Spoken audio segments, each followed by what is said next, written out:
So this is the morning after the general election. Some quick thoughts on the SDLP. Well, three thoughts really. First of all, rather heroically, Alistair MacDonald pulled off what many of us were beginning to believe he might not be able to do, which is to retain the South Belfast seat. His big problems are he's lost something like 33,000 votes. The Alliance party's coming up on the inside. Martin and Willier put on a thin layer of new votes for Sinn Féin to make them more competitive.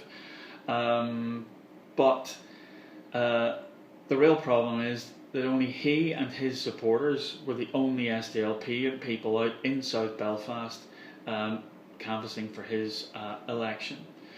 And if you can't unify the people in your own constituency association, then that's a problem, particularly if you want to continue as a party leader.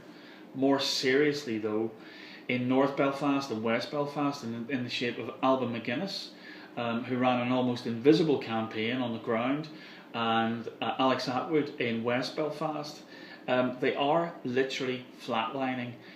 And that's the medical term which suggests that life is beginning to run out for the SDLP in the rest of Belfast.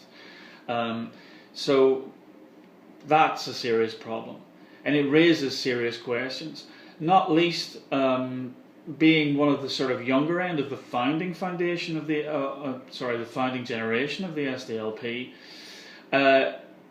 Is the SDLP, has its time run out? Has it achieved all its major objectives? Things like peace, not non-trivial, but now well established. Civil rights, got very early on, and fair employment. All of these things were animating moral issues, if you like, for that early generation.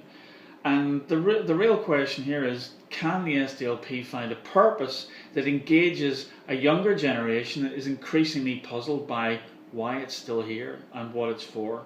I think the sympathy of the 40, 50, 60, 70 plus generation is something that they have subsisted on for a very long time. And I think certainly in North and West Belfast, aging candidates, well, not necessarily in the case of Alex Atwood, but he's certainly been around since the early 90s. And that base is just slowly disappearing. So what's the new story? Is there a new story? Fianna Fáil coming in 2019, says Micheál Martin. That's only 4 years away. If Martin can actually rise to the occasion in his own particular challenge in next year's general election in the Republic, that may be a challenge too far. So interesting times. I'll come back to some of the other parties in another video.